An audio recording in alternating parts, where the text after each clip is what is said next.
রোদ নেই সোমা, সলেমান তুই সাঁতারে আবার নামা। মেম্বার সাহেব তাহলে আমি চলে যাচ্ছি। এই এই তুমি কোয়ানে যাচ্ছ? মেম্বার সাহেব আমি বাড়ি যাচ্ছি। এই এই, আমি বাড়ি যাচ্ছি, আমি বাড়ি যাচ্ছি। বাড়ি যাচ্ছ তো আমার কাছে শোনা লাগে না?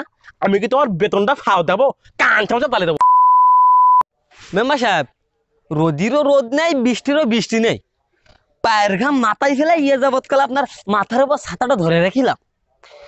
এখন আপনি আজকে যখন আমার ছাতাটা নামাজ বললেন, আমি মনে করলাম আমার চাকরিটা মনে আর নেই, তাই আমি বাড়ি যাইতেলাম।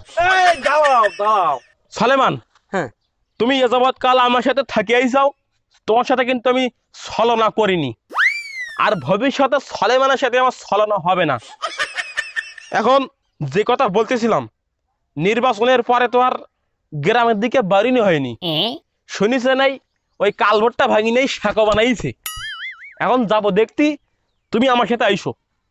হাঁটেন। সলেমান, এ সলেমান, মেম্বার সাহেব সলেমান, হ্যাঁ। তুই বাতাসে আবার পড়ে গেছিস। তোর নিয়ে আর পারলাম না, বাতাস আসতে পারে না, সলেমান বাতাসে। মেম্বার সাহেব বাতাস আসেনি, ওই ঘূর্ণিঝড় আইছে। মানে মানে একটু আগে যে ছেলেটা গেছে না, সে আমার ধাক্কা মারে ফেলাই দিছে। এবার ডাক, এ ভাই এদিকে আসো, ডাক। এদিকে আসো। এত বড় সাহস! আরে মা গো, আহ, ওরে বাবা রে বাবা! সলেমান, হ্যাঁ এটা কোন গ্রহের প্রাণী? মনে আছে তো বাংলাদেশে থাকে না। মেম্বার সাহেব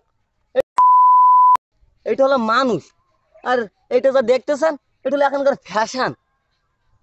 শোনো বাবু, ফ্যাশন ট্যাশন কি আমি জানি না। তুমি যেখানেই থাকো না কেন, আমাদের গ্রামে থাকতে গেলে আমার কথা মতন থাকা লাগবে। আমি কিন্তু এই এলাকার মেম্বার। ওই তুমি যেভাবেই থাকো না কেন, আর যেখানেই থাকো না কেন, এই গেট আপ চেঞ্জ করতে হবে, নাই আমাদের গ্রামে থাকা যাবে না। বুঝতে পারি? যাও, তুমি এখন বাড়ি যাও, যাও।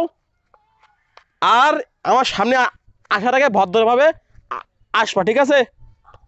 সলেমান, হ্যাঁ আমরা যেন কোনে যাব?